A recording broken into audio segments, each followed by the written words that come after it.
Hey everyone, this is DJ. And this is Ish. And this is Season 5 of Pero Let Me Tell You.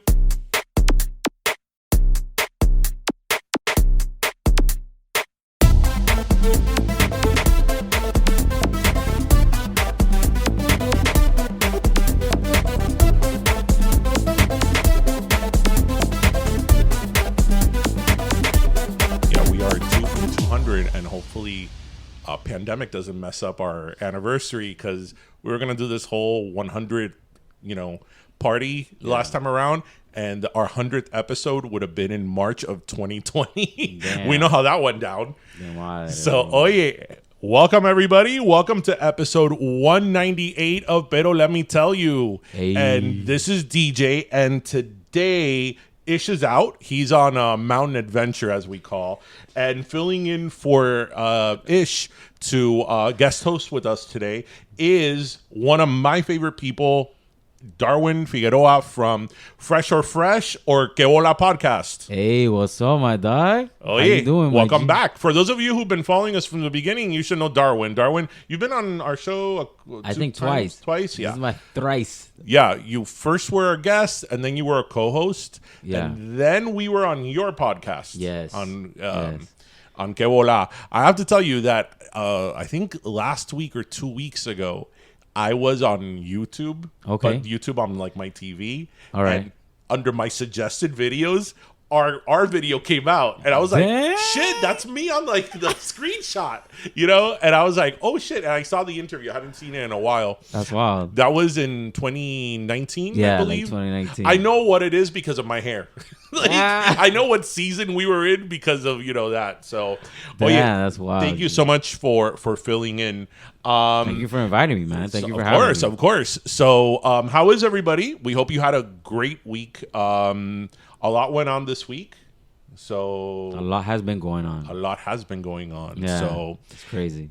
thank you so much, Darwin, for venturing out here to my side of town, The Kendall. The hood. As- the hood. Oh yeah, were you careful coming into the hood of Kendall? So, hood of Kendall. so listeners, we had to start with this, right? Like we had to. That's the thing, dog. So for those of 100%. you who, I don't know, maybe we're I've under been a under a rock, rock, this week,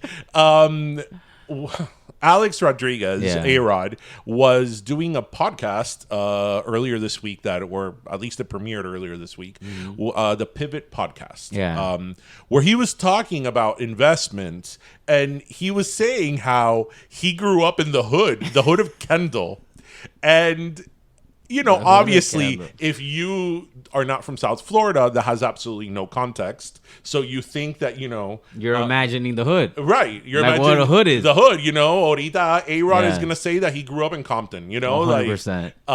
He's going to do una película now. Oh, My Somebody's Life in writing the a Hood. script. My life, in the hood. In the hood of Kendall. So, but obviously, South Florida, Dade County, Miami, Twitter blew up Yeah, they went with crazy. this bullshit. It blew up.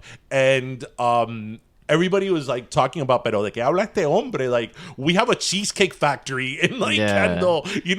There's like a Chick-fil-A, like, obviously, if you know Miami, you know that Kendall is not Kendall the hood. has So no hood. what do we think of that? Like, do you think, Bro, honestly, I think he was just like trying to make his origin story sound enticing. Right. So like you add a little bit of danger and spice in there by saying you came from the hood, but you didn't come from no motherfucking hood, bro. Like everybody, like you should have. If you were gonna say I came from the hood, you could have been like, you could actually name the hood and like Right. at least said some bullshit like that. Right. But the hood from Kendall, then everybody's gonna call you out because like, yo, that's not a hood. So the little bullshit ass danger that you playing in your head that he might have had a street fight one time or some Right. shit, scrapped it out with some guy down the block, and now he thinks that he grew up disenfranchised in the hood. In the hood. Or be that if he would have grown up hood adjacent, like I Yeah. don't know, Allapattah or Yeah. something like that. I mean, yes, exactly, bro. Because there's certain areas like Hialeah. I love Hialeah, Yeah.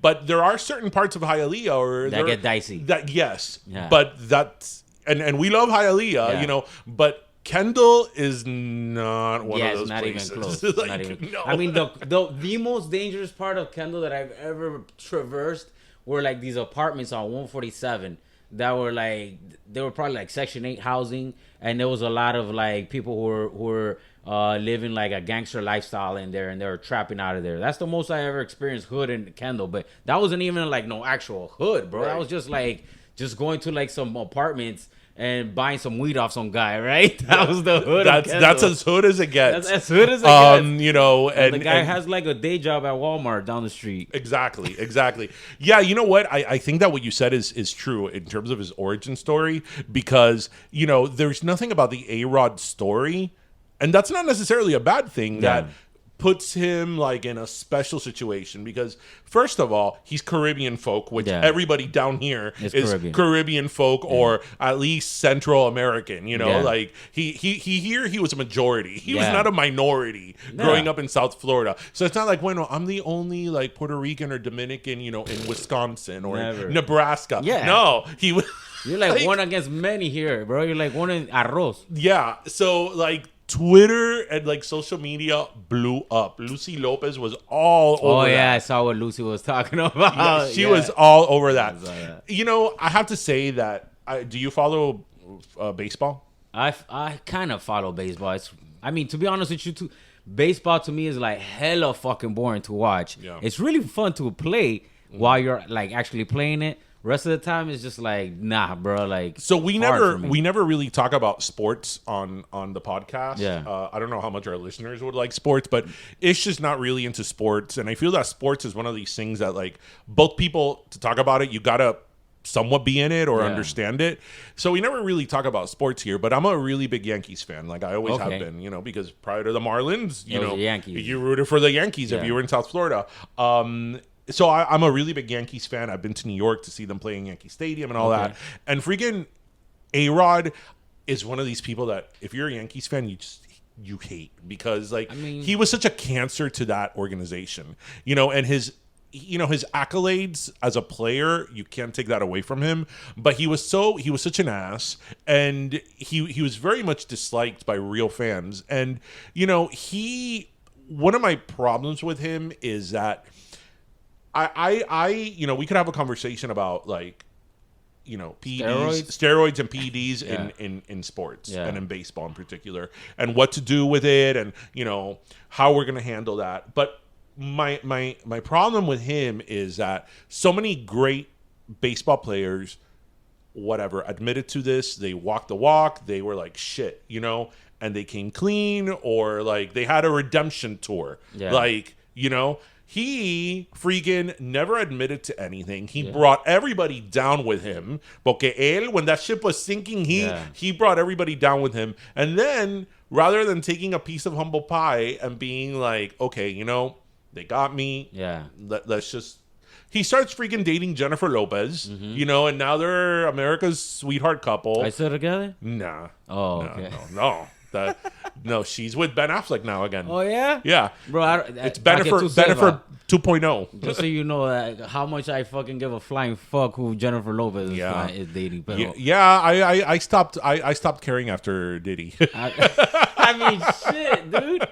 No, but the guy's literally, he's done. Like his entire career is just like a PR thing, right? Yeah, it's like he's not trying to just play the baseball and let that speak for itself. He's also trying to like persuade everybody as to like what his story is and like how hard he had it or whatever. It's like he's trying to do a movie, right? Right. And he's always trying to play that in the media, and that's why like he never admitted to the PEDs or any of that, because that would have like completely shattered the image that he has of himself. He's like this narcissist that is like the pinga. So it's like he can't even shatter his own reality by saying, I did PEDs. I wonder if he admits it to himself. He probably tells himself, like, he's like, no, those weren't PEDs. I took a pre-workout. Exactly.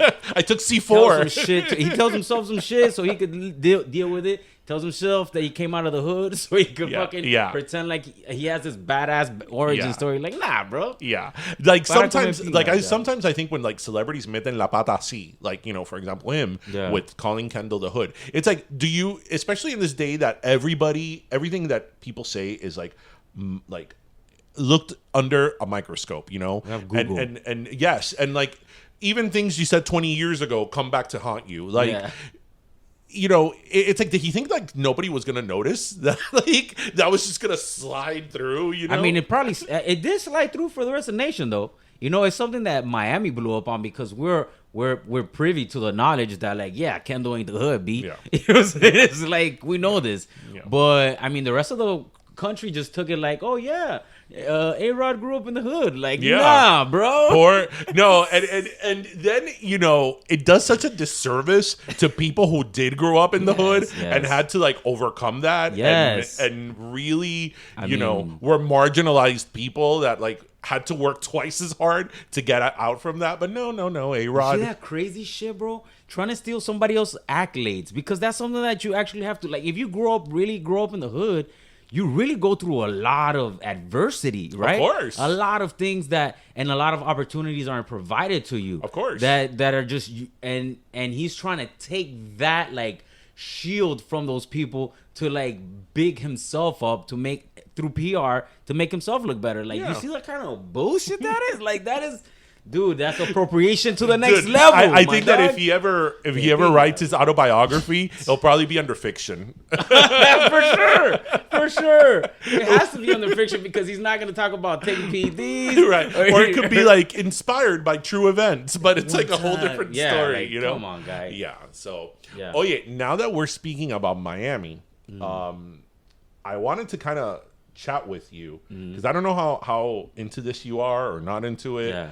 So this week here in Miami, we had the Bitcoin World Conference. Yeah, I saw that. At South Beach in the Miami Beach Convention Center. Yeah, of course, was Francis Suarez, Bitcoin bro, you know, all over the place. Miami's going to be the new, you know, Silicon Valley, you know, Bitcoin bro. And all these literal Bitcoin bros from around the world in their yachts and all this stuff. And they even debuted, like, you know, the bull in Times Square. Yeah. They debuted one here and they put it in front of the convention center, but it's the crypto bull. It's a crypto bull. Yes. What is it built like? What is that It's like? black and like the eyes I think light up. It's like a little techie. Okay. So what do we think about this? What do you know? What do you think about cryptocurrency, Bitcoin, and all that stuff? Like, what's your feeling on this? Because you know you're always very much in touch with the pulse of things. To be honest with you, I've been into crypto from the beginning. From the very beginning, 2012, I've been amassing crypto and I've been into it. Okay, good. I'm glad you say that. Yeah. So, explain in simplest terms as you can. Yeah. Exactly what cryptocurrency is. All right. So basically, imagine like a ledger that the whole world has access to. Okay. So basically, like a big ass spreadsheet that everybody has access Like to. an Excel spreadsheet. Excel spreadsheet that everybody has access to. Okay. Once something gets put on there, it can't be changed, or it's very hard, extremely hard for it to be changed. So something's placed in a blockchain, one of the blockchains, right? One of the spreadsheets, it's calculated, it's where everybody could see it, and it's very easily, it's very hard to manipulate that information. Okay. Now, currencies run off of that platform. It's cryptocurrencies, basically. Okay. So there's cryptocurrency. So like Bitcoin, that has its own ledger, has its own blockchain, and it has its currency. ADA, Cardano, has its own ledger, has its own like spreadsheet, and it has its own currency. Okay. Ethereum has its own like ledger, has its own everything, has its own currency. You could use the currency to do things within that app, within that ecosystem. You could trade the currencies for other currencies with other ecosystems, and you could stake the currency. You could use it as like a stake to make more money, like as an interest on the currency. But it's basically digital money, right? Okay.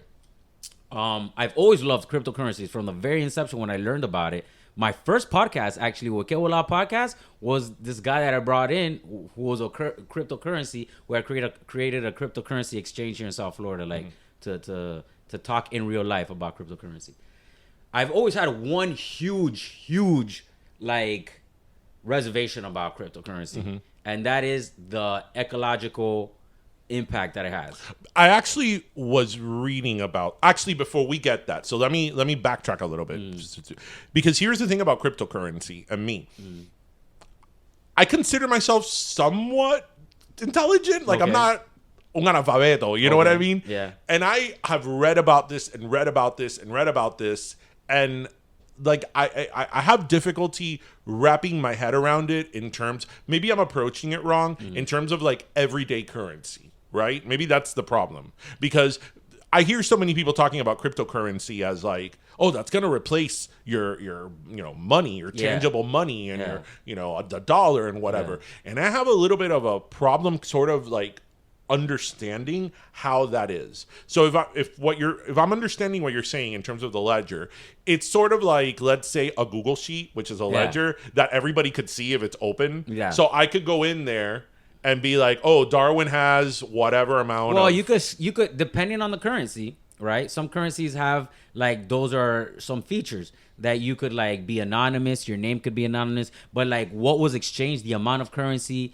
is shown. Or it could some also have that even that is anonymous. So, but in the vast majority, you could see like this address, which is your name. Okay. Because that's how you keep your cryptocurrency, through an address, or you keep it somewhere.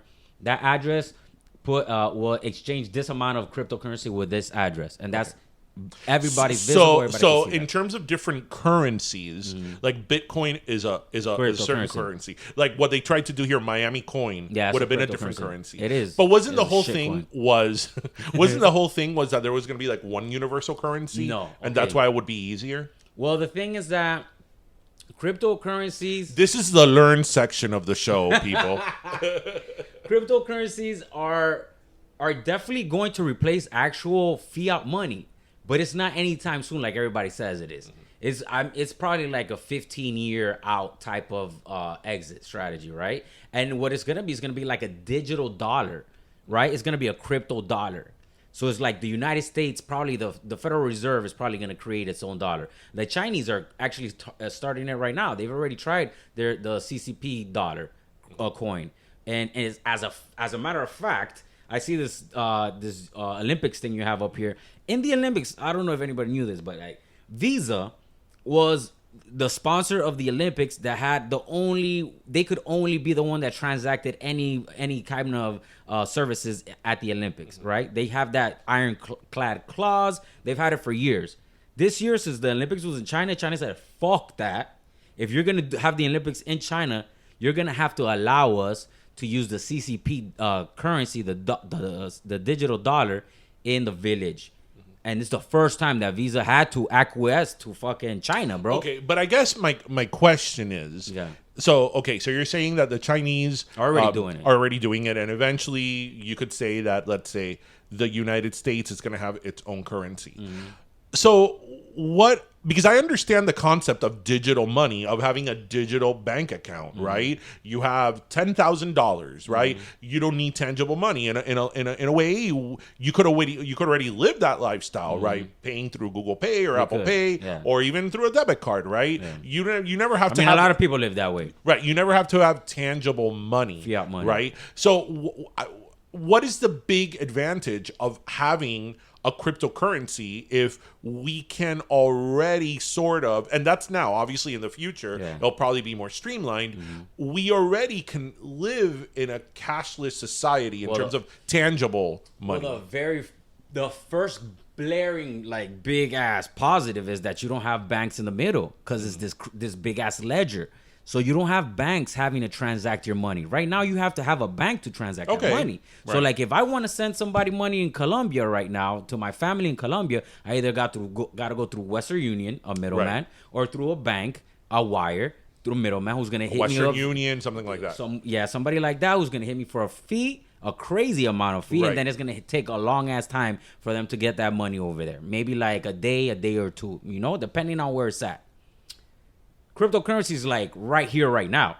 I exchange this with you. I put in this address. You get the address. The block gets created. Basically, like everybody verifies that what's happening is real. It gets put into the block. It gets cemented in there, and it's done. That's it. So I don't have a middleman in the middle between my money and who I'm trying to exchange it with. That's what cryptocurrency basically is, the liberation of money, right? So, and the whole thing with the World Bank and all that. All that bullshit, right? So, like right now, Venezuela doesn't have actual like money. You're either transacting in dollars or in crypto, and Venezuela's blowing up with crypto because it's easy as fuck for them to get paid in cryptocurrencies, and they don't have to deal with this bullshit ass dollar that Maduro does. So what Maduro has been doing, the government of Venezuela, is they're like trying to crank down on people who are mining and doing all these things because they know that they're losing power. Like you don't have a centralized power if money is free to exchange hands between anybody. Like I could send money to somebody in Africa right now through like a cryptocurrency, like no problem, right? They have a phone, I have a phone, boom, we have internet. You could send me whatever the fuck you want to, I buy off of you, and I send you the cryptocurrency, and then you get the cryptocurrency. Cryptocurrencies float like anything else. Dollar floats. The dollar's based every day. I'm seeing FX right now. I was watching Bloomberg. The dollar's going up right now, right? The dollar goes up. Why? Because things are happening in Ukraine. The oil's going up, et cetera, et cetera. The dollar goes up, so it floats. Same thing. Cryptocurrencies float the same way. It's just that the way that cryptocurrencies float are crazy as fuck because they're brand new. So they haven't been established, and there's no like actual track. There's no line to say, okay, this is normally how it goes. That's what dollars are. If not, dollars would be like shooting up and down if nobody knew what the dollar was gonna do next, right? Mm-hmm. Like what's backing that? So it's basically the same shit.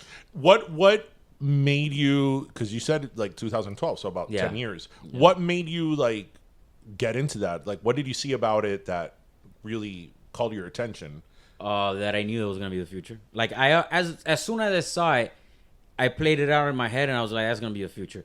Unfortunately, like I was young and dumb, so I bought shit and then I sold it, bought and sold it. But I mean, I don't even want to think about like if I had kept what I had, because I would literally be in stratosphere right now in another situation completely financially. Right. But even back then I was fiddling with it because I understood this is the future. Like anybody who understands any forms of like economics or finance understands that the biggest thing between one person and another is like the shells that we send each other, right? Like it used to be shells, it used to be salt, right? Whatever we use as a fiat currency to exchange with each other. And money just doesn't give you that, like fiat money controlled by central banks doesn't give you that simple liquidity, like that stress free. There's a process. There's no chains. And then there's all these regulations like you can't send more than $10,000. Exactly. If you send more than 10,000, you got to write out this whole entire form. And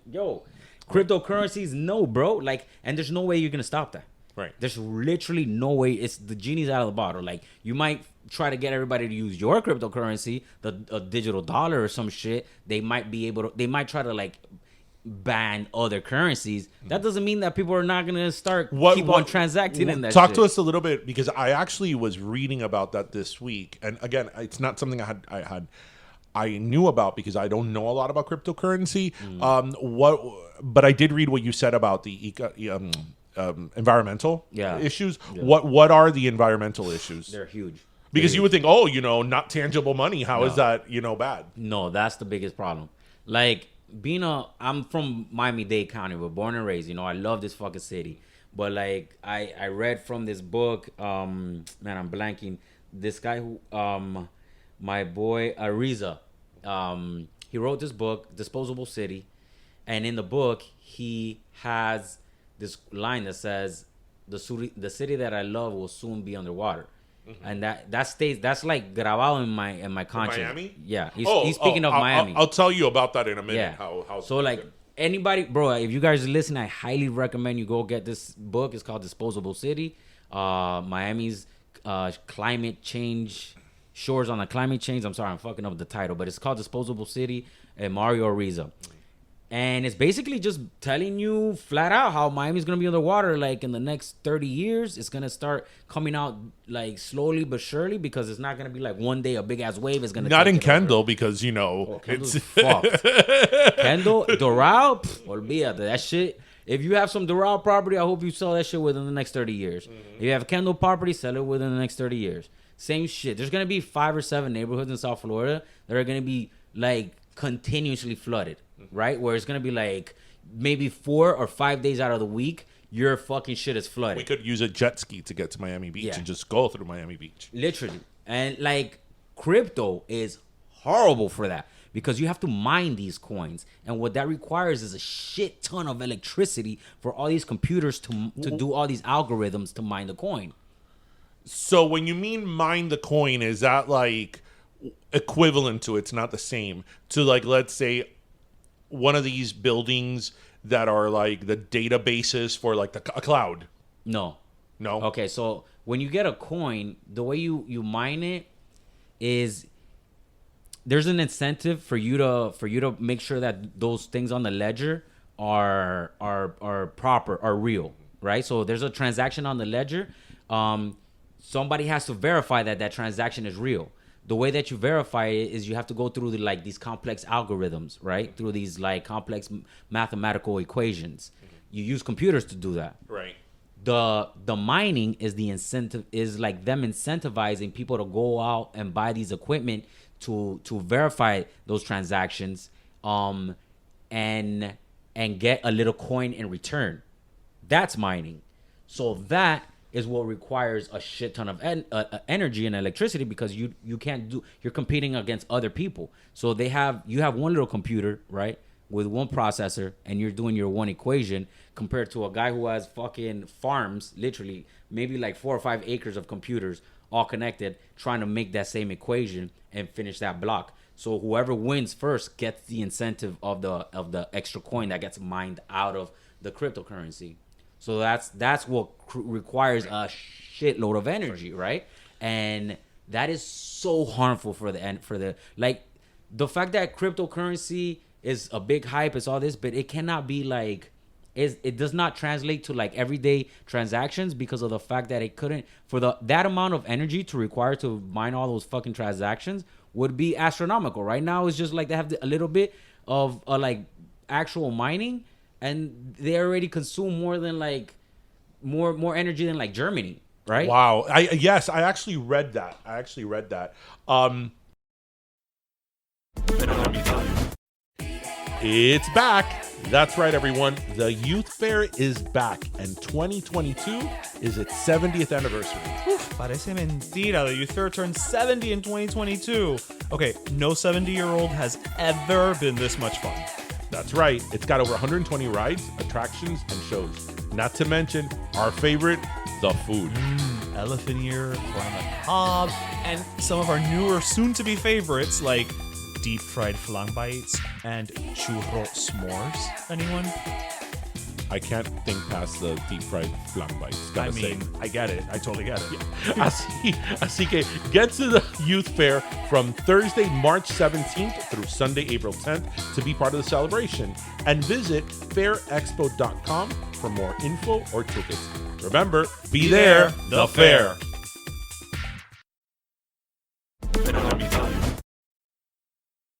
So it's like, that's nuts. To actually kind of piggyback to something you said about Miami being a disposable city and flooding. So for many years, I lived in downtown, and I lived right across the arena, actually. Okay. And the buildings that are there, that's called the Biscayne Block, right? Yeah. There's 5 buildings there now. Marina Blue, that's where I lived. Okay. Biscayne 900, 900 Biscayne, 10 Museum Park, 1000 Museum Park, Marquee, all those. If you notice, all those buildings, to the street level, you have to go upstairs. Yeah, you gotta go up. Yeah. You have to go upstairs to get to the lobby of the building. Yeah. And that's because all those buildings were designed with flooding in mind. Yeah. So, for example, Marina Blue, it has its elevator bays, but then it has another elevator, it's only one shaft, that is above the water line. Yes. Yeah. In the event there's flooding, you could use that. That's why the Perez Art Museum and the planetarium that were built across the street, if you notice, they're on stilts. Yeah. The parking is underneath. So if it floods, the water will go to the parking lot.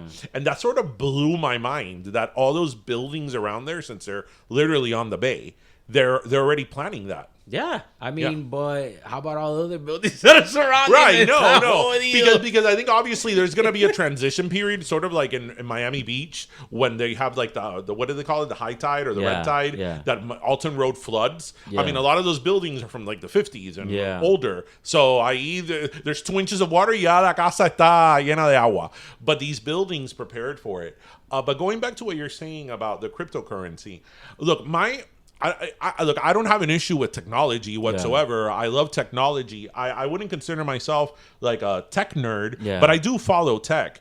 My thing with cryptocurrency is that I look at the past. I look at, and I know this is a little bit different, but I look at other technologies that once they came out, there was a minute there or a moment of kind of accessibility. And once it took off, like the iPhone, the internet, right? Yeah. Because I remember in the early 90s, the first time I heard about internet was Prodigy Internet. You remember that? Yeah, I remember. I mean, internet technically has existed since the 70s, but the first time that I could recall that it was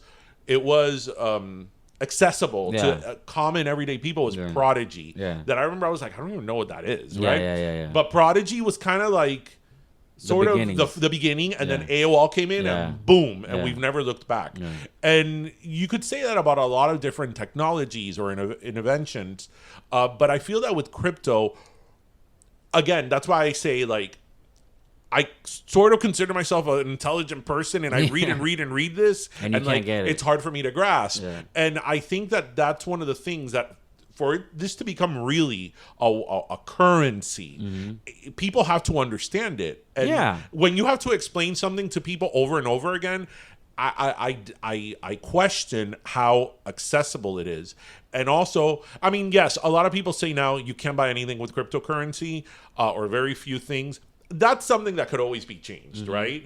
Because there was a point where you couldn't buy anything with Google Pay, and now you can buy most things. So I don't even see that as a problem.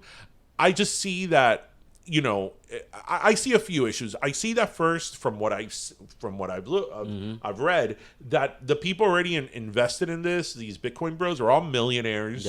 Yeah, they're saturating the market. They're controlling this. I mean, well, the reality is that, okay, so right now we're not early adopters, right? But we're like kind of getting out of the early adopter phase.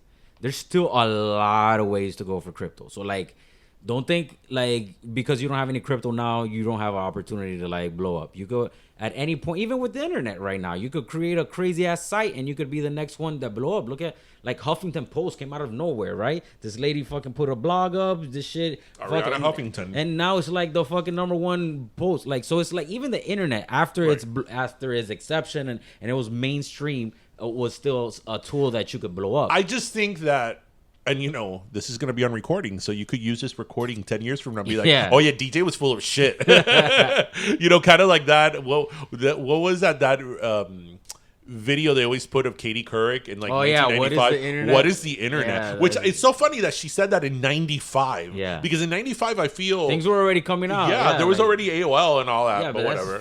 So I was like, being dumb. I was like, coño, you really were under a rock. Pero bueno, I just feel that like there's a lot of things that have to happen.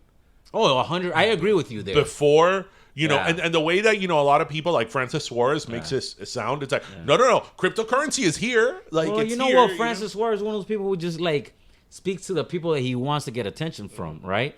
So he doesn't give a fuck about the everyday constituent of Miami, of city of Miami. That's 100% facts. Like, he told everybody, like, if you can't afford to live here, find a better job that pays you better or whatever the fuck. Like, that's literally telling me, me vale verga, what the fuck, where you live, or that you're a constituent here if you don't make money. So he's just talking to the audience that he wants to get attention from, which are the crypto bros. So that he just feeds them all this hype crap, right? And tries to bring them over here. Right. Now, the whole environmental impact of it tampoco le importa al tipo, because like, if he doesn't care, they're building, like, developers are destroying the city and like in every way, shape, or form environmentally. What is he gonna care about some fictional crypto environmental impact? I'm glad you're talking about this, because this is something I wanted to sort of shift in, and I think you're a great person to have this conversation with. You're even wearing your Miami hat. Oh yeah, my so. Yeah.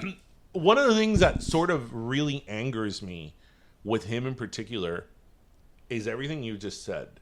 Because I understand that as a leader, a mayor, an elected official, whatever, you know, there's a certain part of that job that you have to be innovative and you have to look in the future, because you do, I agree, you do have to, if you're a mayor of a city like Miami, you do want to put Miami in the future, and you do want to, you know, because that's a problem that's happened with so many cities and municipalities at like the Rust Belt, the Midwest, that stayed with manufacturing and they put all their eggs in a basket and they stay stale. And they stayed stale, exactly. So I don't fault him for that. My issue with him, and not only him, but a lot of city leaders, is, for example, right now there's a huge housing crisis everywhere, but especially in Miami, because in Miami, you know, we're one of the cities that has the lowest income.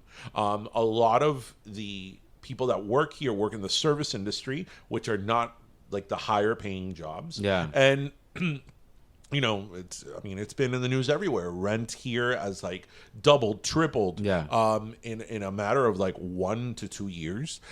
Places like Hialeah were like the last bastion of places that you could live and have a decent home, and your kids go to okay schools, and you could still pay cheap rent. You know, you could have rented a 2-bedroom apartment for $1,000. Not no right? more. Not no more. No, dude. So I think I've said this story here in the podcast. Last year, me and a colleague of mine, we there was this guy that we knew that he really needed help, and it's a long story, but we tried finding him an efficiency in Hialeah. Okay. And I don't know why I was under this false like presumption that, you know, efficiencies were still like $500. Like I don't know why I thought that, you know. And dude, we started like calling places and looking for, first of all, efficiencies are not efficiencies anymore. It's a bedroom with a bathroom. Porque antes an efficiency would be, you know, you would have a little space, privacy. Yeah, you would have like a bedroom and a little space, and you'd have a little table to put your microwave on, whatever. But now it's like literally a bedroom that they put an outside door to, right? And they were like $1,000, $1,200. And what I found incredible was that, and I got this question more than once, so it's not coincidence, right? People would ask us, "Oh, is he retired?" And I'm here thinking, like, actually he is. Thinking that's an incentive, right? Yeah. You don't want, you know, freaking a 21-year-old here partying and whatever. And he's like, no, nosotros no queremos personas retirada. And I'm like, but why? And they're like, because that means they're going to be here all day. So I'm like, okay. On top of that, you're renting out a freaking, you know, 10 by 10 room for $1,000 a month. Okay, you have a problem with the person being there, you know, all day in the room that they are paying you for. It's like, come on. I mean, that's South Florida, though. That's 100% South Florida has never given a fuck about the common person, right? Like, it's one of those, it's a city that you come to throw your anchor and you could work hard, and if you know how to navigate it properly, you could come up out of it, right? But the vast majority of people don't have the time to get those skill sets and to learn that, so they stay in the same hole. And like that's where like the disenfranchisement comes in, because like you have different people. A-Rod was a victim of. Yeah, exactly. Like a fucking the hood guy, right? Like it's crazy. Like you have different parts of the city that run in different worlds. 100%. Like the other day, I have the opportunity to rent a boat. So I rented a boat with some friends, and we're like out in the water and chilling and relaxing by the beach, downtown, all this. And we're just like looking at the massive mansions, right, that are like lining the entire bay, right? All these mansions that are like $20-30 million fucking a piece. Yeah. This is another world where these people live, right? They're not concerned at all with what's going on with the laborer or the daily person, right? The politician's supposed to be the one who represents the people and be concerned with that. But in South Florida, we have a disconnect because politicians are owned by the developers, right? So that's why, like, the guy in Hialeah, the guy who's trying to make his money and trying to come up, doesn't have anybody championing him, you know, like at all. Like, dude, okay, so like politicians in South Florida, South Florida always been one of those crazy ass cities, right? Yeah. So where like cocaine used to run it back in the 80s. And guess what?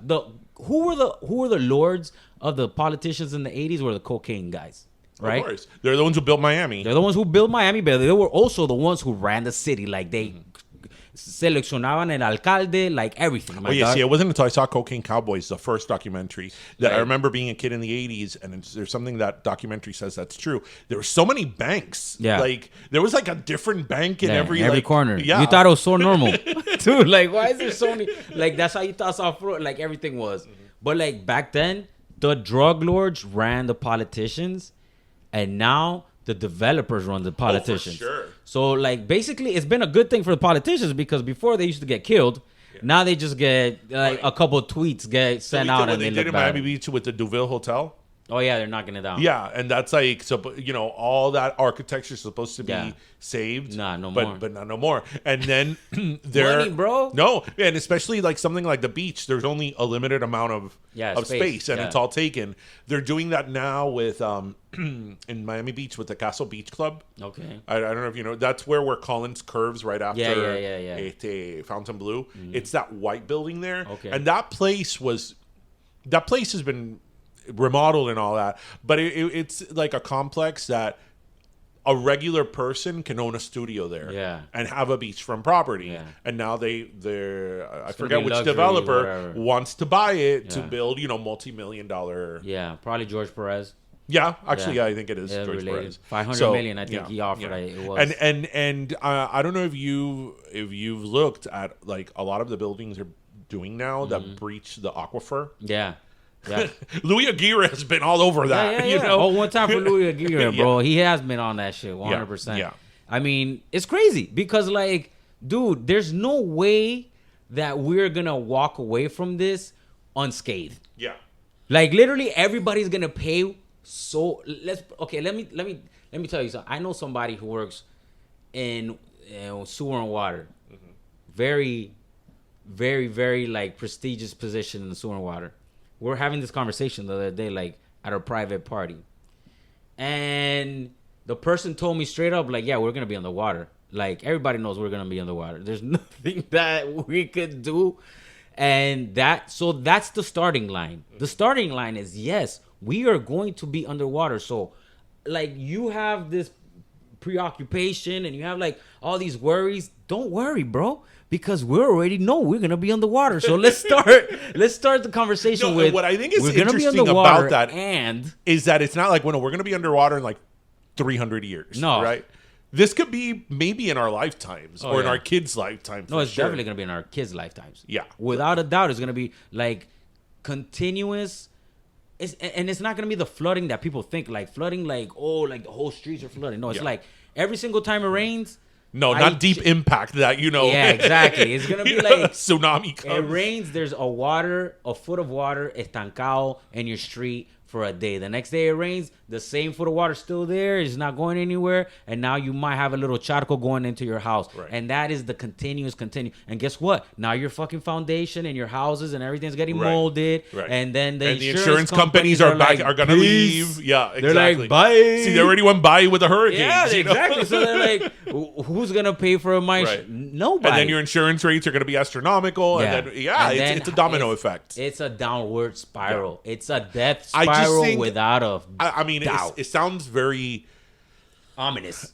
Well, what I'm about to say, it sounds very like obvious, but I just think there obviously needed to be a balance because yes, you want Miami to grow, you want the city to grow, you want the city to compete with other cities, all that is fine and dandy, but there has to be a balance, and I feel that is one of the issues. I always sort of say jokingly that if I ran for office, my number one priority, even over climate change, would be affordable housing. Like the number one. But that's the complete opposite. You know why? Because think about it, right? If you're saying like my starting point is we're gonna be underwater, then my second position is I'm not wasting time with broke people.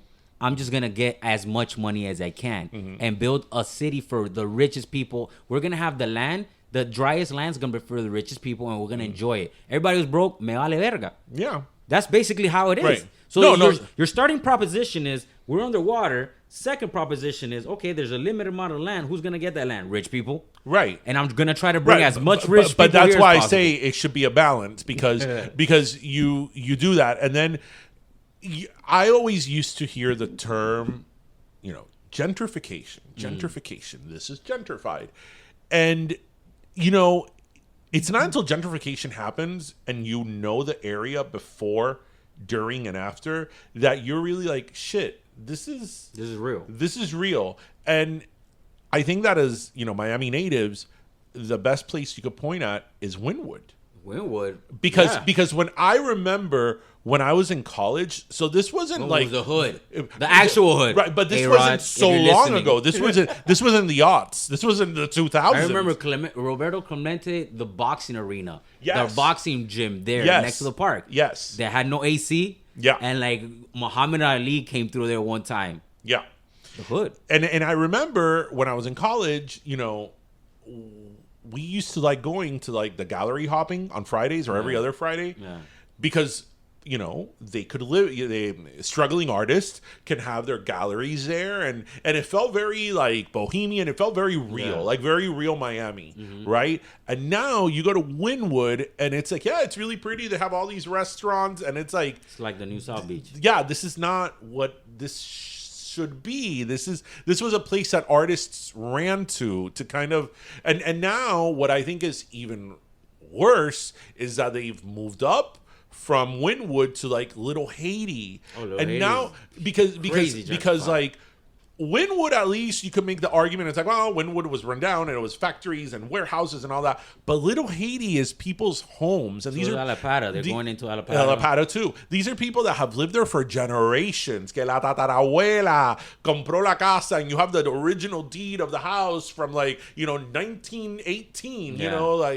And when you see it that way, that's when you really see the human side to it. That it's kind of like shit, No, but not only that, the character that the actual city brings, like Little Haiti, the area that has its own character. Like that's why you go to like all these other cities that you like, man, this is historic, this is nice. You go to like the meatpacking district in New York, in Manhattan, where they've kept the actual architecture and it looks dope and it has character. No, over here it's gonna be all concrete and block and glass box. Yeah. It's gonna be all glass and all concrete, with parking, with a parking base. The first 10 floors are parking with retail in the bottom, and then a square tower. And that's gonna be copy paste throughout all of Little Haiti and any dry land, because they're catering to the rich people who are gonna come and spend $800 on a bag. Yeah, that I really this past year I really got to know Allapattah. I worked. Okay. I was doing some organizing in Allapattah, and I have to tell you that Allapattah,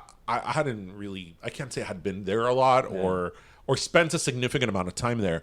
And Allapattah really is like a melting pot. It's dope. It really, really is. Porque ahí hay de todo. Yeah. Like, it's like really Latin America, a little bit of each culture in there.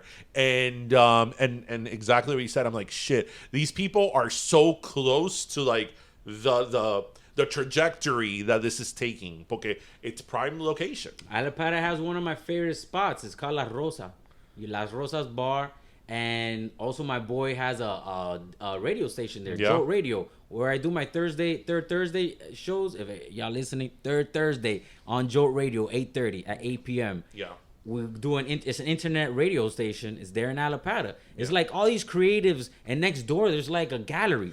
Well, I love Allapattah because there's this bakery called Nitin Bakery. That's a Dominican bakery. Oh, yeah, I know what oh you're my talking God. about. Have you had the Dominican cake there? No. Oh. But yeah, I know what you're talking about. Everybody loves that. I'm like, a mí me encanta Santo Domingo esa vaina. Yeah. I mean, but yeah, they're gonna gentrify that shit next, man. And it's like we don't have, look, the working class in South Florida does not have a champion. Your politician is not a champion for you. If anything, they're putting obstacles for you to live here. You know what I'm saying? They're like trying to build up obstacles to try to get you to move the fuck out. I don't know who they think is gonna like do their dishes and clean their houses and shit, but they're actively trying to get you to move out, right?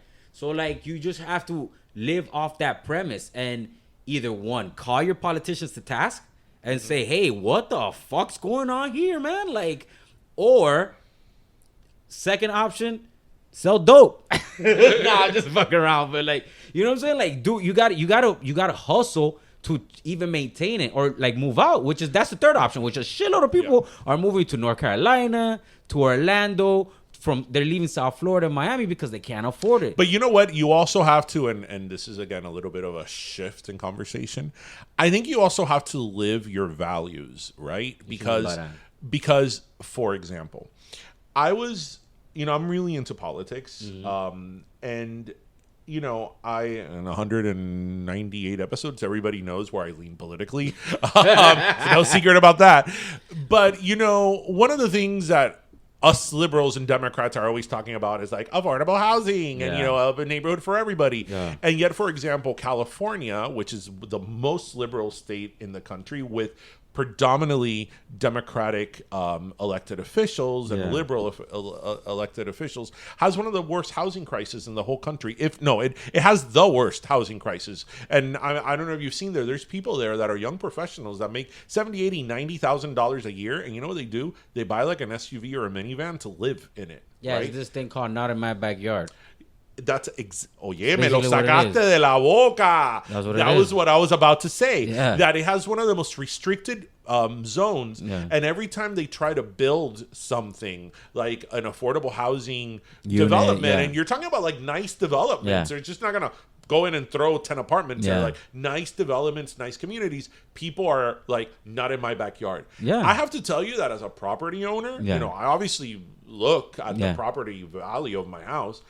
I wouldn't mind if down the street or whatever, put a housing unit, they did a housing, well planned, well established, that these are the people that we're going to help out, I wouldn't mind that because you got to live your values. And I think that is also one of the many problems that we face is that people don't live their values and not in my backyard. No, eso queda en otro lugar, pero aquí no. Aquí no. Like, I'm all about that if you do it over there. Yeah. But not over here. Yeah. I mean, it's 100%. It's a fucked up situation. It's one of those situations where like you mean well. Yeah. Right? But when it actually when the metal meets the road, like the rubber meets the road, you're not gonna jump on that. Because it's gonna affect you in what you think is gonna be a negative way. It might not even affect you negatively, which it probably won't affect you negatively. But just the thought of something negative affecting you is like, no. I don't even want to bring it back to what you said. If you have a property in Miami or in Dade County, it's gonna flood anyway. So bro, 100%. Like, bro. I tell people this all the time. They look at me like I'm crazy. Like, bro, prepárate, because like when it's a guarantee. It's not like it's not an if, it's a when. It's okay. It's a when. So the way that they project all this, like 2 Celsius is gonna be by 2050 if we don't do anything. Like, bro, we're not doing anything.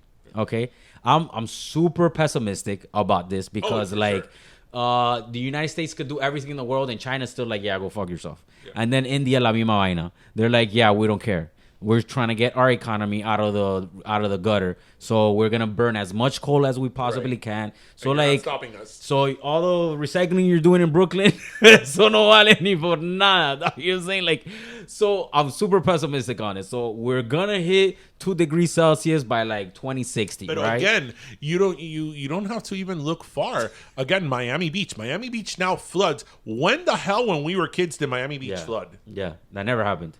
Never. That was like once in a century type of situation. And you know what? I always say this jokingly, and I've said this several times on the show, and I say it as a joke. But I don't know. I think there's some truth to it. I grew up going to the Dade County Youth Fair. Okay. Right? And you see pictures of me throughout the years when I was a kid in like sweaters and jackets at the fair. Yeah. And the fair is always in March. Always in March. And now you go and you think you're going to like pass out. Yeah. Like, I mean, you've definitely felt the difference in the atmosphere, like weather, but like what's really going to be the crazy shit is when it just creeps up on you. Like when the death spiral creeps up on you, not leaving the water, the death spiral.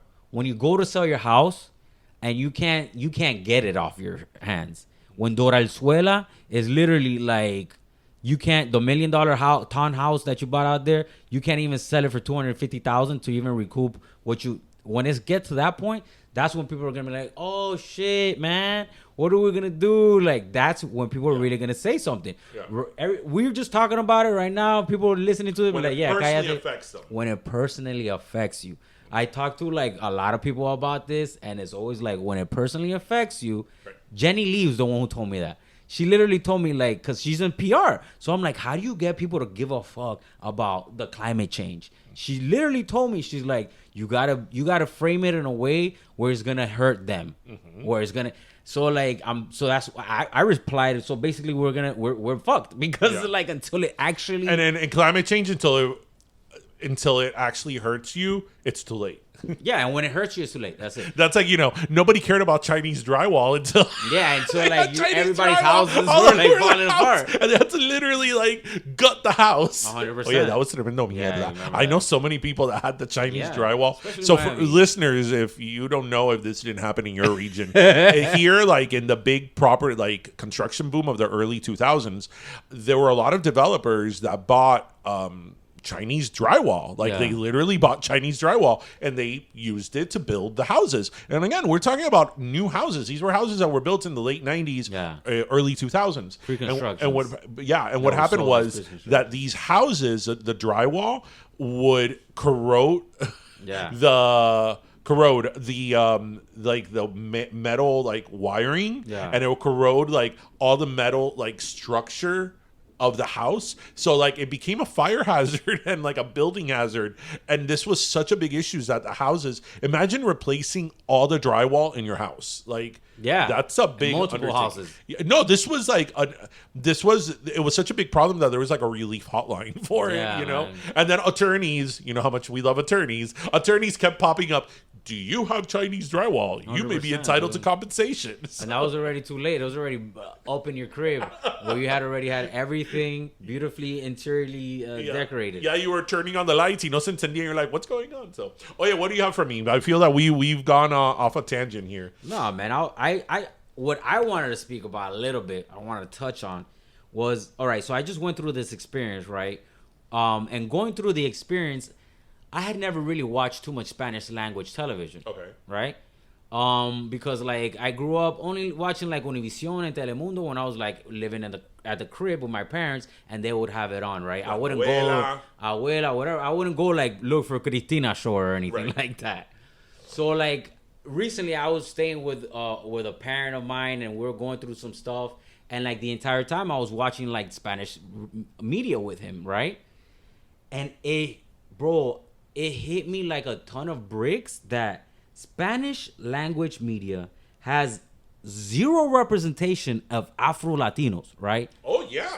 Like, disgusting. It's so disgustingly done. Like, all right, so people who in the United States, first of all, let's start off with like in the United States, there's about like 62 million Latinos, right? Of the 62 million Latinos, about 25% of them self-identifies as Afro-Latinos, right? So we're talking about a good percentage of people, right? Tell me why Disney has beat out Univision and Telemundo to have Afro-Latinos on their content. So over Univision I know and a Telemundo. little bit of Univision because I've had friends and family that have worked in Univision and all that stuff. And yeah, you're on the money. We've had several guests on the show. Just a couple of weeks ago, we had Gina Torres on the show. That she's Cuban and she's Afro-Latina, and that's one of the biggest things we hit on. The lack of representation, specifically of Afro-Latino, in Spanish, because.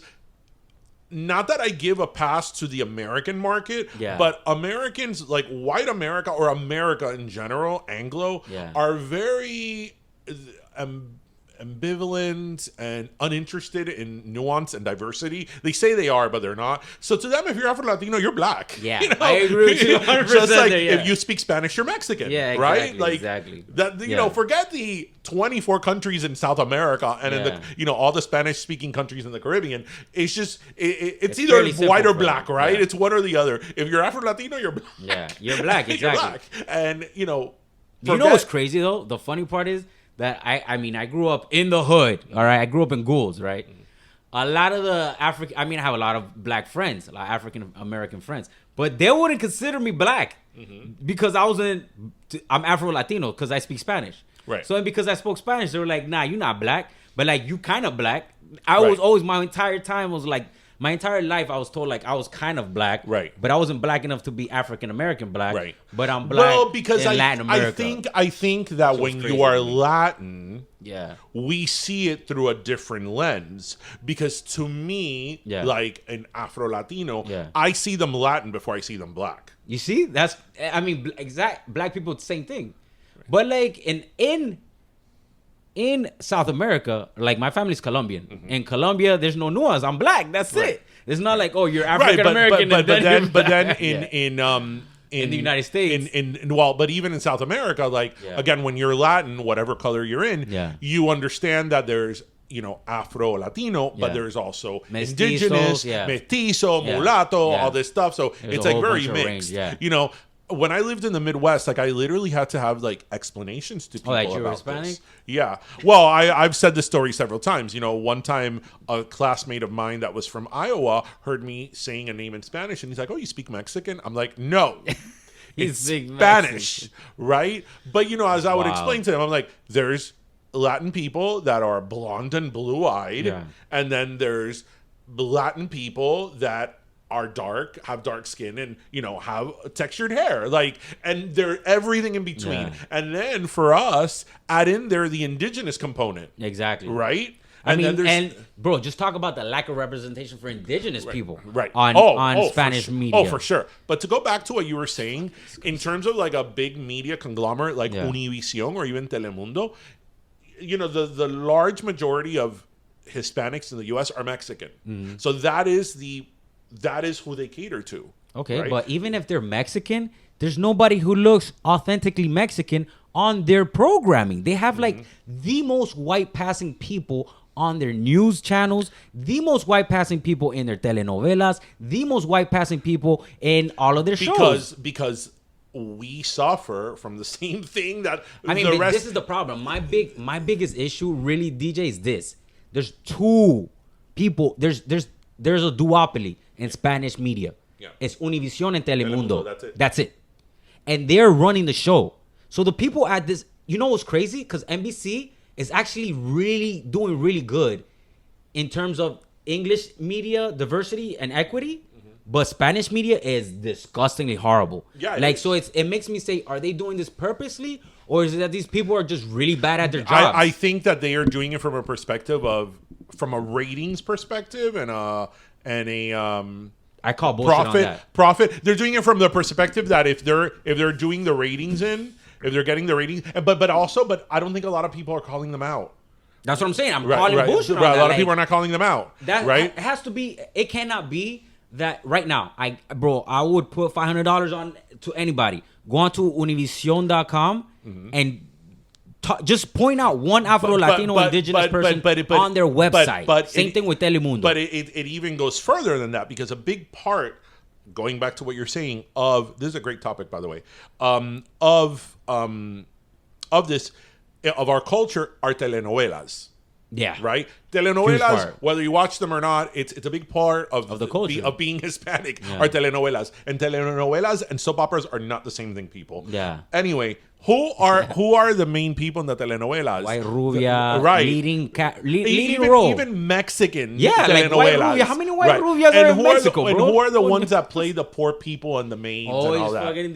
The one indigenous dude that they have, or the one black person that they have in all of telenovelas. But in telenovelas, they don't have no shame about it. They'll put the lady in like indigenous clothing, 100%, with the braids and shit like that. And it's like, wow, you look at it now as an adult, because as a kid you don't necessarily, but as an adult now that you understand things and you see the inequities in the world, and you're like, coño. But but the crazy thing is that it's 2022, bro. We're not in 1980 or 1990. This is 2022. Like, everybody's getting wise to it. Like, I was looking at the Hollywood Diversity Report. UCLA puts out this thing called the Hollywood Diversity Report. So they talk about, like, all these metrics about film and television. And they are clearly saying that diversity wins ratings. People want to see diversity in both their streaming and in their films. So they're right now, like, Hollywood and NBC, the actual English speaking side, and CBS,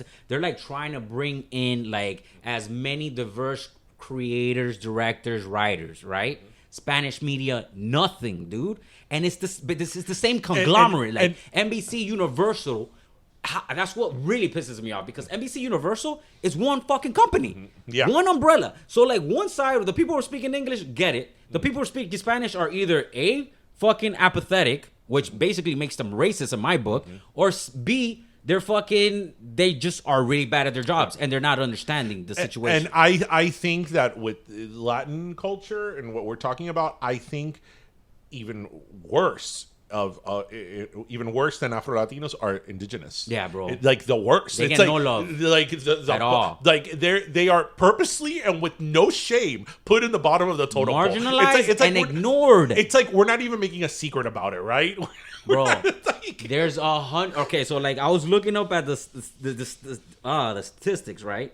So there's like 140 million people in South America that self-identify as Afro-Latino or indigenous, right? Or a mix of Afro-Latino and indigenous. That's a lot of people, bro, right? So that's a big portion of the population of South America, right? These people literally have no representation. The Oscars, they gave out an Oscar to an indigenous person playing an indigenous person like 2 years ago in that movie, that black and white film. Yeah. Tell me how Hollywood, right? White Americans are getting this, and the Latins, like the people in charge of NBC, whoever's in charge of programming. I know why. At NBC, at Telemundo, and Univision, Universal, they're fucking I think horrible. it's because a lot of, especially speaking, about the indigenous population, it's still people that who are not being heard, and they get marginalized. Either they don't have a lot of political power, or they don't have a lot of equitable power for the reasons we're talking about, and nobody's listening to them. Nobody's telling their stories. Nobody's telling their stories, and nobody is including them. That's why I give the example of la telenovela, because la telenovela is the biggest symbol of Latin culture, and in that story, you're the lowest to this totem, day of 2022. Same shit, right? And we're talking about that. The two biggest producers of telenovelas are Mexico and Venezuela, which have a very large indigenous population and a very large Afro-Latino population. It's not like Argentina, exactly, In Argentina, everybody says, "Oh, we're Italian." Even Argentina has a good portion of Afro-Latino. But it's like Argentina, they're like, "We're not South American. We're Italian. We're Italian. All of Nazi descent." Pero bueno, no, I shouldn't say that. I take that back. I take that back. But anyway, you're talking about these countries that have this population, and again, they make till this day, tú pones una novela mexicana y la criada, is an indigenous person, and worse than that, not only are these characters the indigenous actors that play these characters are like service jobs and whatever. Not that there's anything wrong with that. Is that they make them sound dumb. Yeah. Like even the lines they give them are like, they make them sound like not educated. No, not even not educated, like analfabeto, right? And bro. It's crazy. Like, okay, so think about it. If you're an indigenous person, you see yourself, that's your narrative told on television. That's what you think you could aspire to. Like, you've never seen yourself in any other position, and you can't, and it doesn't even allow you to aspire to something else.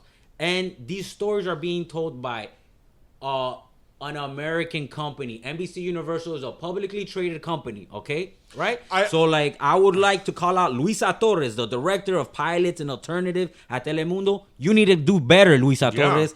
Gonzalo Campos, VP of Oh, you Audience did your Development. research. You did your research. Yeah, Gonzalo. You came with receipts. You got to do better, Gonzalo. You know what I'm saying? Like the director of original programming, Ryan Torp. Yo, y'all need to get on top of your people at Telemundo, Univision, because it's 2022 and there's no diversity, there's no equity, and there's no inclusion of Afro-Latinos and indigenous people on your televisions, bro. I think that with Spanish media, when I mean media, I mean news. And I sound pissed because I'm pissed. And all that. It's so even worse than in American culture. Everything is such in a box because, for example, if you look at Spanish news, both on Univision and Telemundo, all the women, it's not even that they're white. They all look the same. Yeah. They all have like big boobs with cleavage in a tight dress with like the straight hair. That looks like they're going clubbing. Yeah. But no, they're actually going. They're telling you new news. They're telling you the news, you know? So even that aesthetic is very, it's very in a box because this is, to our culture, what it's supposed to look like. So that's worse. That's the problem because, if that, all right, you're telling me that, right? So that means that aesthetic was very much detailed and picked out. So that means that you detailed and picked out everything from my side of the culture. Right. So I'm not getting represented in any way, shape, or form.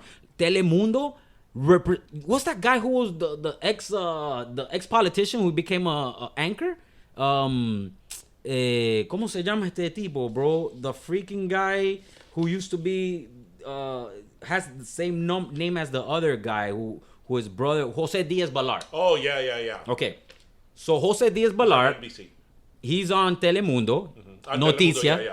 Telemundo, So a white passing male, he retires or whatever the fuck he leaves.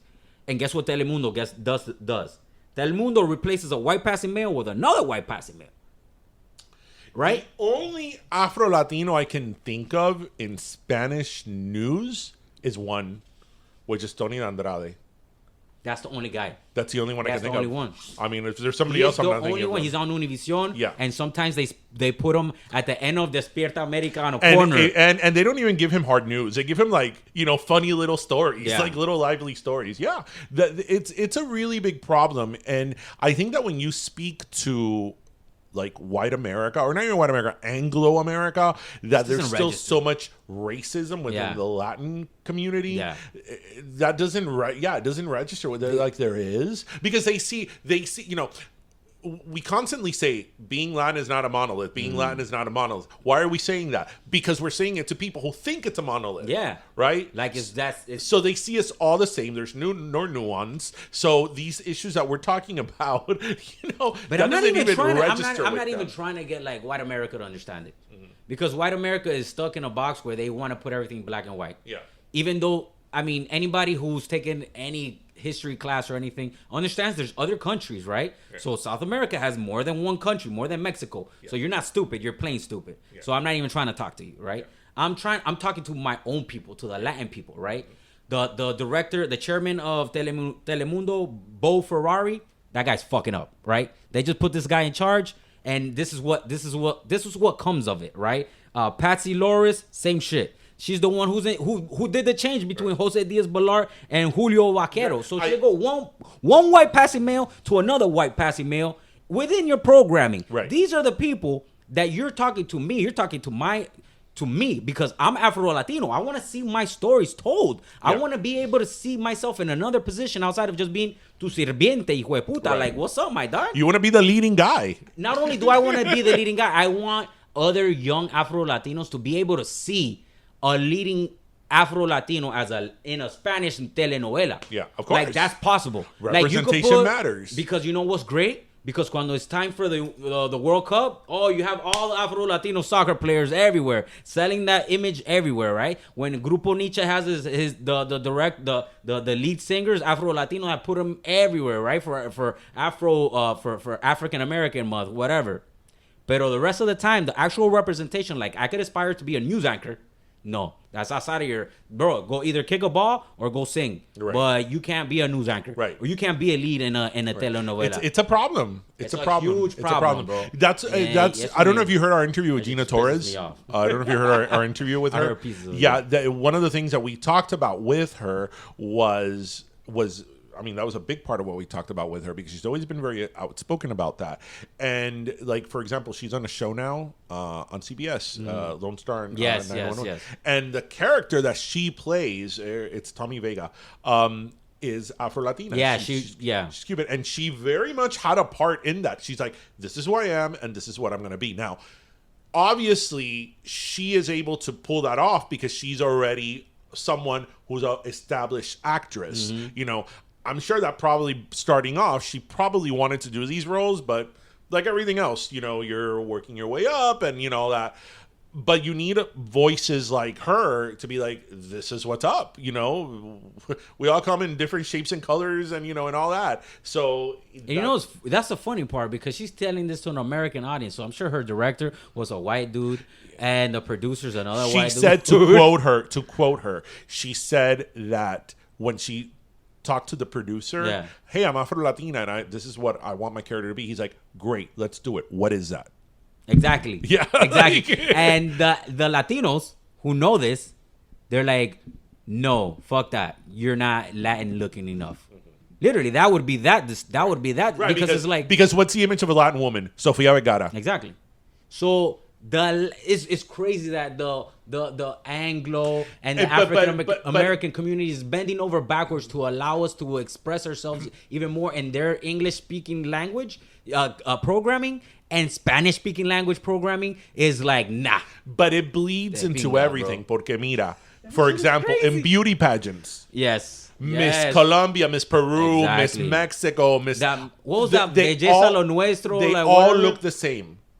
They're all white passing or whitish with like long straight hair and all that, which is fine and dandy. But we know that that's not your population is more diverse than that. 100%. And they send the girls that go to these pageants every year, they all look the same. It's not like, just same it's not, bueno, you know, this year a white girl won. Yeah. But it's like the white girl always wins, right? Like, because the only ones, or the majority of the ones entering that are the white girls. Because majority. a lot of, también in South American beauty pageants, it's very much of like, they're groomed. Yes. Like, since they're very young, las meten en eso and all that. And who are usually the people that have the coin to even do that. To do that are the people that are more affluent, not your and they poor. tend to be white people. Right. White passing the white population in Colombia, so Venezuela. it's in a way the same privilege that we talk about privilege in the U.S. All that, eso ya me tiene como que digamos que like that's like okay, that's ingrained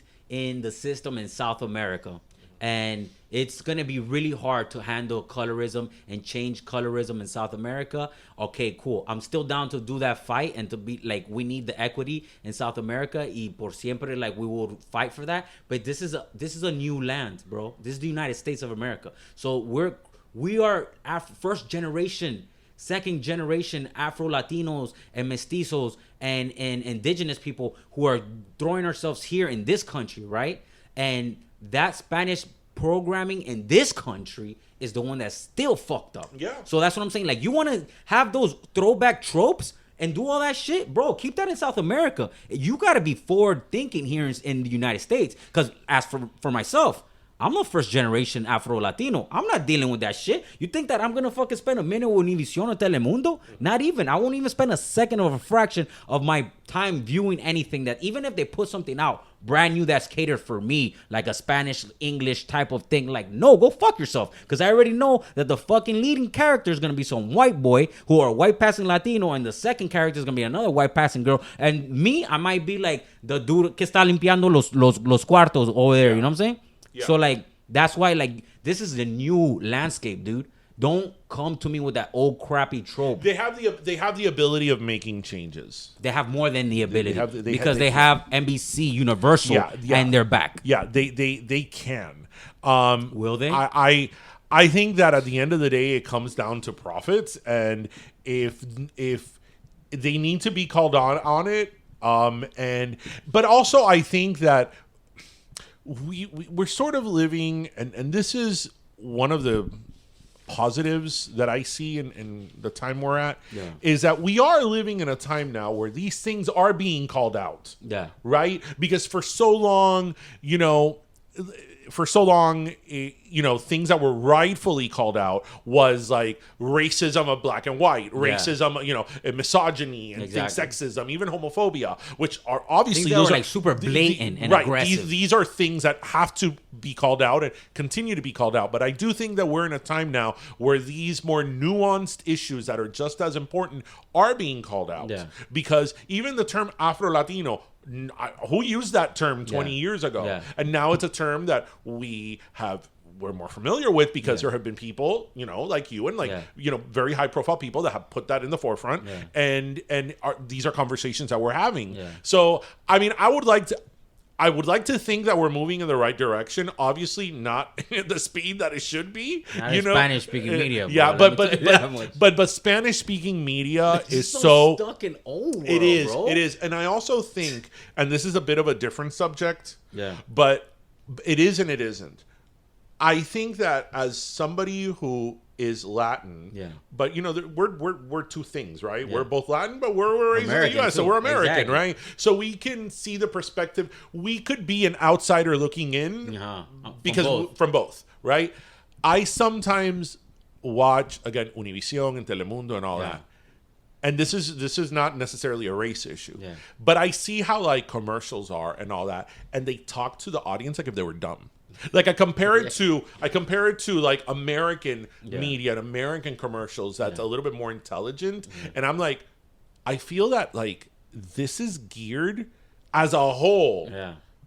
No, we're talking now the Latin community, exactly the Latin community as a monolith, right? As a whole, to like they're really making it very rudimentary. Why? Lowest common denominator. Exactly. Why? Why are these commercials and these, the quality of media in Spanish TV versus English TV is way less. That's why I feel that whenever like a show or whatever comes out in Spanish media that's like good, quote unquote, people are like, oh my God, did you see how good that is? I'm like, that's good, but it's not any better than any other show you would see. Not only that, but the vast majority of their supposedly good shit is just like a copy of the English version of the show. Right. And people are like, oh my God, this is amazing. And I'm like, but is it? Is it? And just the way they talk to us. And again, we could see it that way because we are also American, right? Yeah. But I look at it and I'm like, what? But that's exactly why I say like they're just falling behind so drastically because they're stuck in this old throwback, right? So Bo Ferrari, he's stuck in this old throwback world where it's like this is what has worked forever and it's gonna work with these people, but he's not counting people like me and you into the equation, which every day we grow in numbers. Like we're no longer our grandparents or our parents. Like we grew up here in the United States, so we could definitely see the difference. Same conversation that we're having, I had with my parents like a year ago. For real? And I told them, ¿para que tú nunca has visto a alguien de color de protagonista en una novela? ¿Quién era in the 80s? Who was it? Lucía Méndez and Verónica Castro. Verónica Castro that has blue eyes, and Lucía Méndez that it couldn't be more white passing, right? And then, I named other people like men too. I'm like, they're all white. Like I'm like, have you ever seen una persona de color como la protagonista? Now I don't care about the cast. I'm talking about la protagonista. The lead. No, and they were like, nah. They're like, oh yeah, you're right. I'm like, yeah, because it's so ingrained in us that unless you have a moment of clarity, like that, you're like, shit, like yo, what's up, dude? Yeah, it's so ingrained and it's so normalized that you don't even consider it. Yeah, it's not even something you think about. It doesn't register in your head. It doesn't register. If no Afro Latinos or indigenous people say nothing, se queda así la misma cosa forever, and there will be never ever no change. Like the entire board of directors for Telemundo they're all white dudes, or like literally like a whole bunch of white people on the board. Like I went through the board because they're publicly traded, so I'm looking through the board of Telemundo. Nothing but like white passing males and maybe a couple females, and I'm like, no wonder like my story isn't even considered. Like they don't even talk about this in the boardroom. Look, like I'm not in there. There's nobody there to represent me. The whole board issue that you're coming up with is still a problem, and it's a very big problem. And I feel it's not something that we talk about, because when we talk about inclusion and all that, we talk about media that is More visual. visible things, yeah. Exactly. Okay, we're on the same Yeah, wavelength exactly. that are visual. Nobody ever stops to think, who is the board of Univision? Yeah. Who is the board of Disney? Nobody really stops to think about that. The perfect example that I have, and one time, I see it every time I go there, but one time I took a video of it and I put it on my Instagram stories. Yeah. When you go to South Miami Hospital, Okay. okay, and we're talking about Miami, Yeah. melting pot here, melting pot, South right? Florida. When you go to South Miami Hospital, where the elevator bay is, Yeah. across the wall, across the elevators, it has the board of directors of South Miami Hospital. I was like, como te dije, I panned and I took a picture. Yeah. So it's like 30 people. Yeah. So there's like 2 white women, and like 1 black guy, and everybody else is white. And when I mean white, I mean like white, white like Anglo, white yeah, Anglo. And I'm yeah. like, wow, I'm really happy that this board is representative of Yeah. the diversity that It's is representative of the people who want that money. I don't know. especially like a hospital that's like a community service, right? And I look at it, I'm like, wow, like there's no diversity, equity, inclusion in boardrooms. there isn't. There Y really como te digo, isn't. that's something that like I don't think a lot of people stop to think about that, and because it's not visual, and they're the And ones who it's- have all the power. The thing, they have all the power, and on top of this, it's like one of those situations where like these are things that are like more detailed that the average individual, when they think of a company, doesn't consider, right? They might think CEO, right? CEO's like running day to day, making sure that the company doesn't run out of money. Yeah. The people who are like setting the narrative Are and the charting the board. course is the board. Is the the board. board. And if your board is just like a bunch of white passing males, like these conversations are never even gonna be had, because like no way in hell is anybody who's working for one of these people gonna put these conversations in their world. Right. Because that's how that works, right? Right. So they're not even gonna present this conversation to them, because they would get fired. Like, why are you wasting my time with shit, right? Right. But the rest of the world, everybody else is clamoring for these conversations to be had. So like the board of directors at Univision, at Telemundo, they need to take this into consideration and be like, yeah, bro, this is 2022. There's a whole nother demographic that we're completely ignoring. And within that demographic, there's a bunch of like Afro-Indigenous people who have to be represented on screen. I think, again, it's still going way too slow.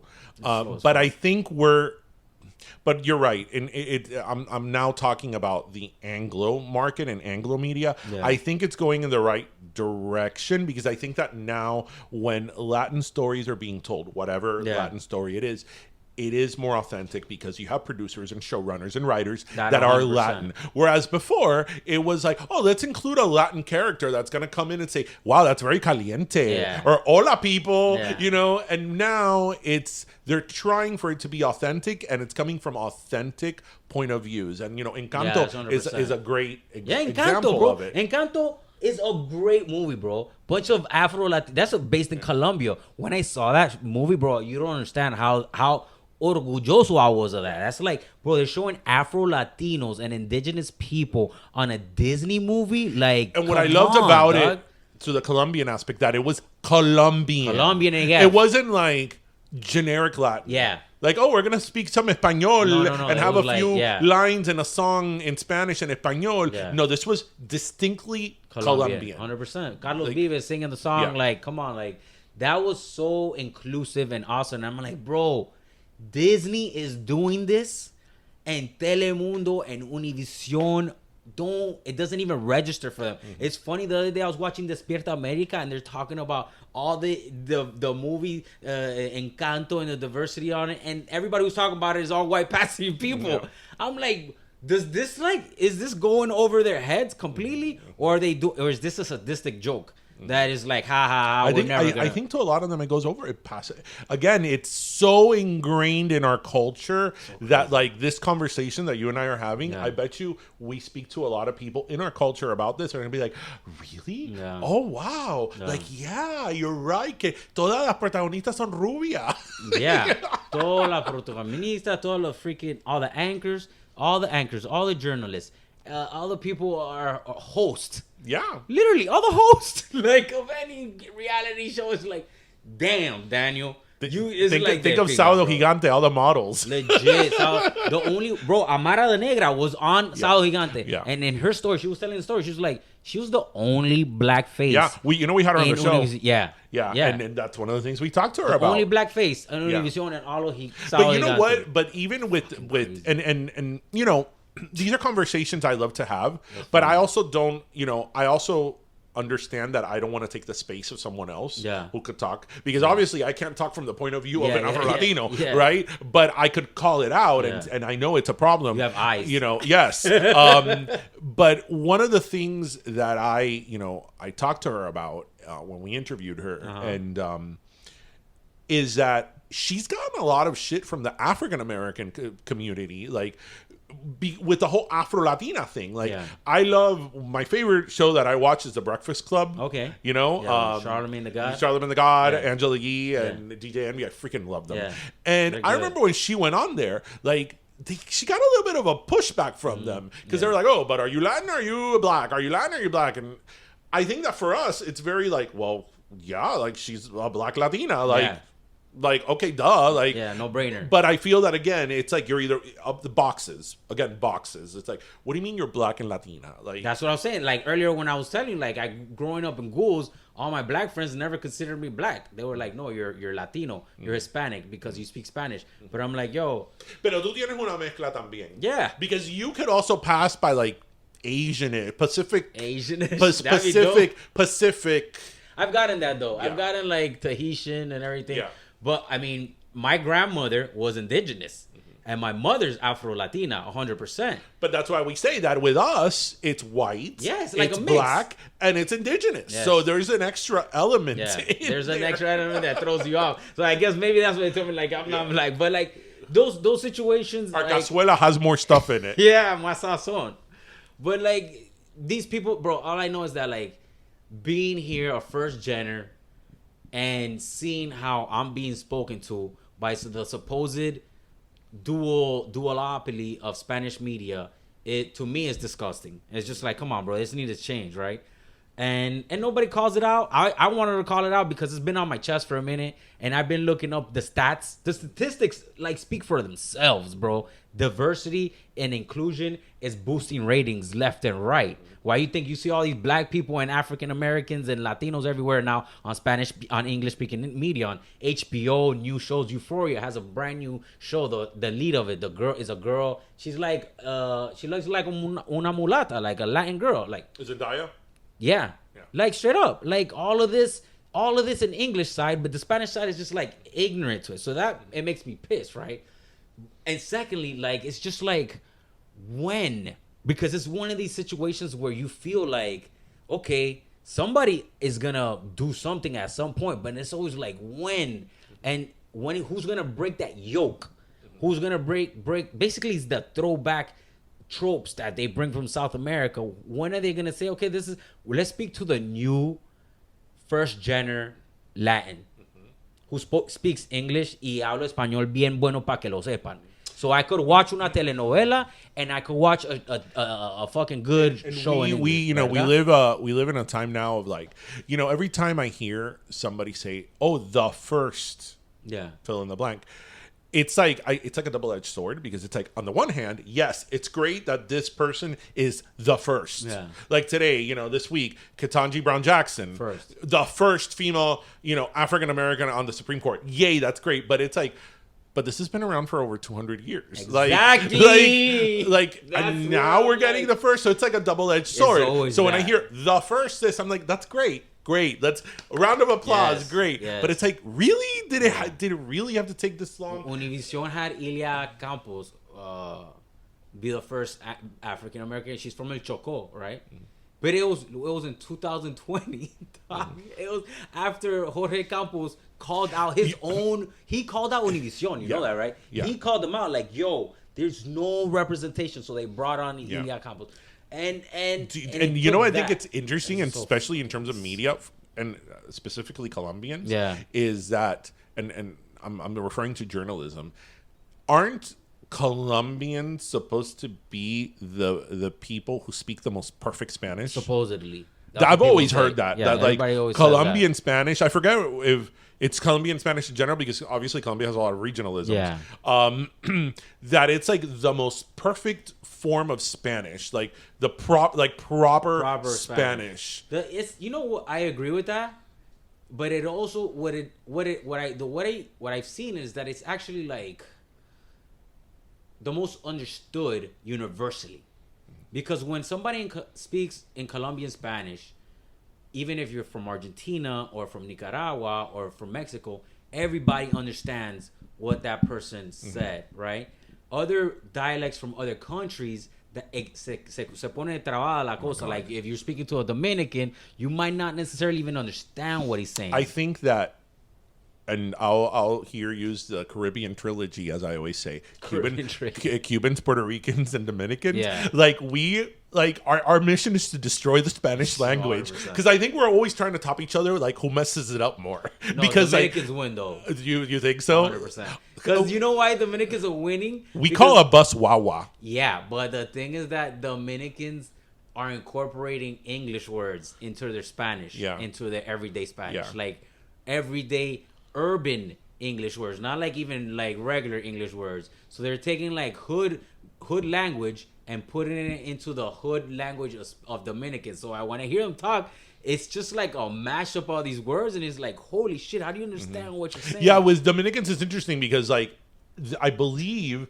that there's more Dominicans in Washington Heights than in Santo Domingo. 100%, right? Bro. So in New York City, that Dominicans are the number one Latins represented. Yeah.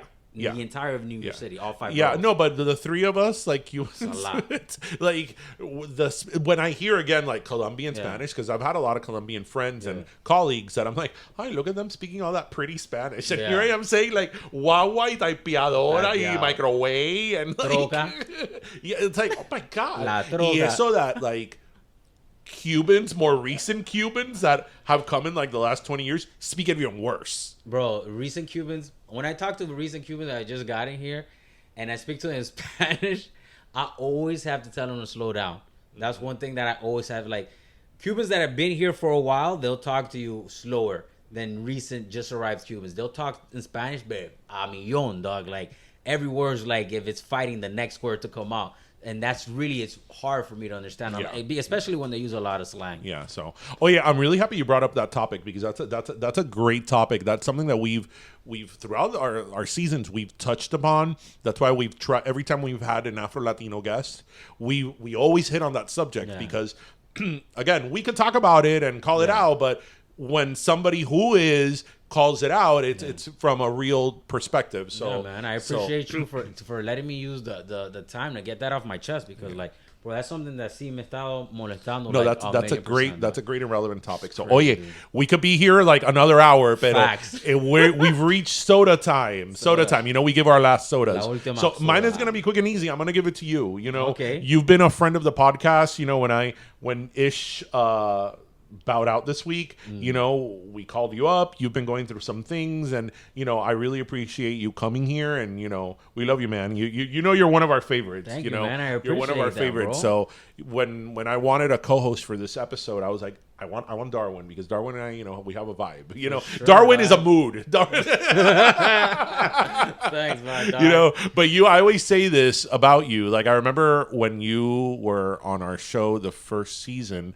Like, I don't know if you recall, after we stopped recording, because we interviewed you, so it was a shorter segment. You and I were like talking for like hours. After, we talked for a long ass time. And I was like, shit, I like it, because that was the first time I met you. I'm like, shit, I really like this guy, because it's not everybody I gel with. Because most people, I'm like, oh, you fucking suck. like, whatever, you know. Or once I get to know them, I'm like, oh, you're an idiot.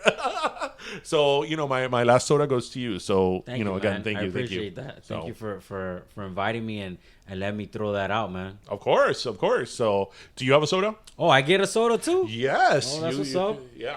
So my last soda, I give it up. Remember, you're co-host, so this is your show this week. Oh shit, that's true. I didn't know if you were gonna give me una soda. Right? No, I gave you a soda, but you get to give one out too. Mi última soda, I give out to Miss Jackson for getting on to the Supreme Court, man.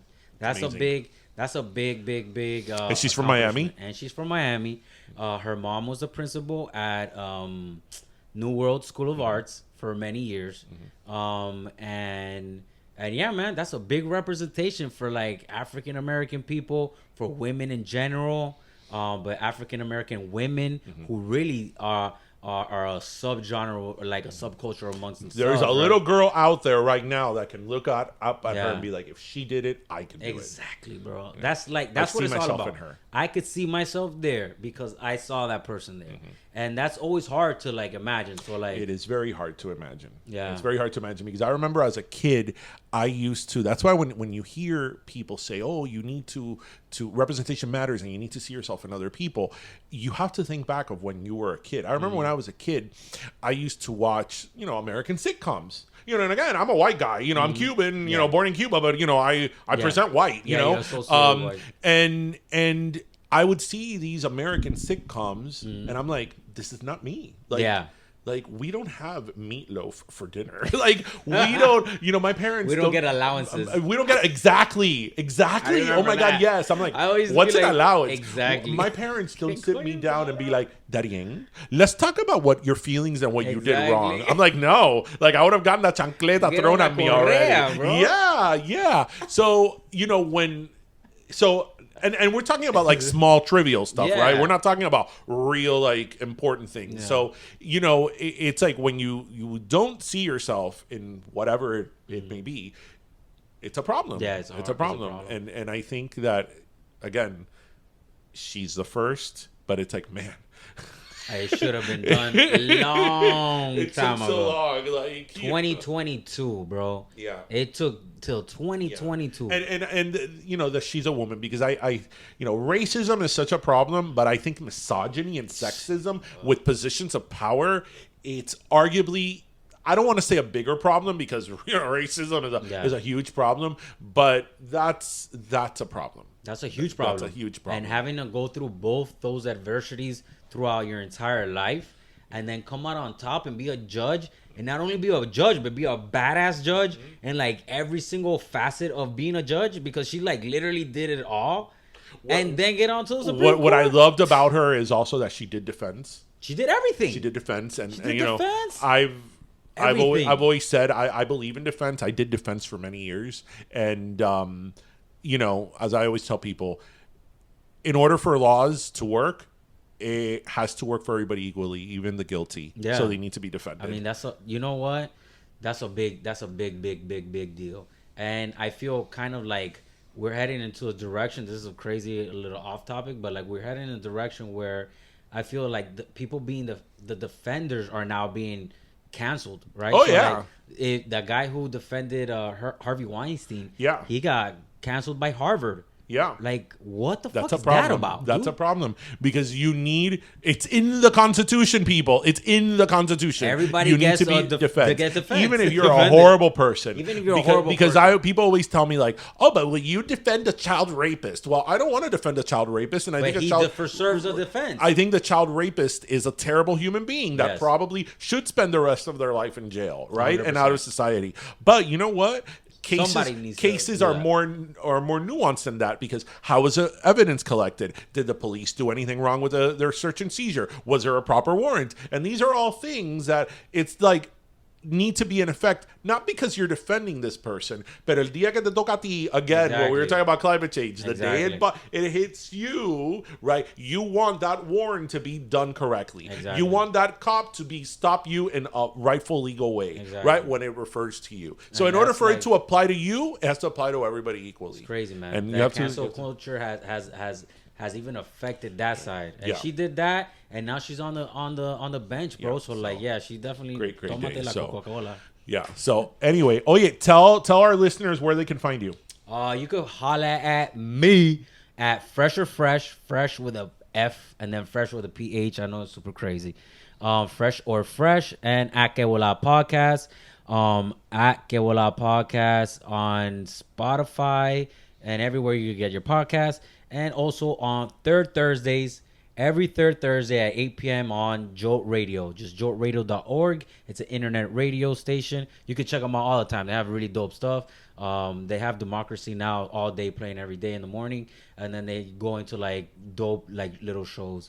and our show is on a third Thursday. It's called Strange Waves. And check it out, because this guy, I mean, if you enjoyed him on here when he's like a full on, unleashed, he's pretty awesome. So thank you, man. Everybody, we hope you listened, laughed, and learned. That was a lot we packed in, and we had some good convos here. That was a lot we packed in our show. We hope you listened, laughed, and learned. And as always, remember to grab your croqueta, your pastelito, and your cafecito. And thank you for joining us, everybody. Have a great weekend. And we're almost at 200. So have a good one, everyone.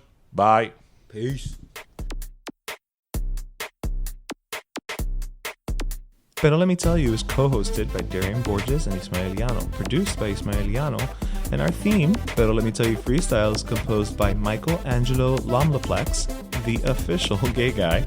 And don't forget to subscribe and leave us a review on iTunes.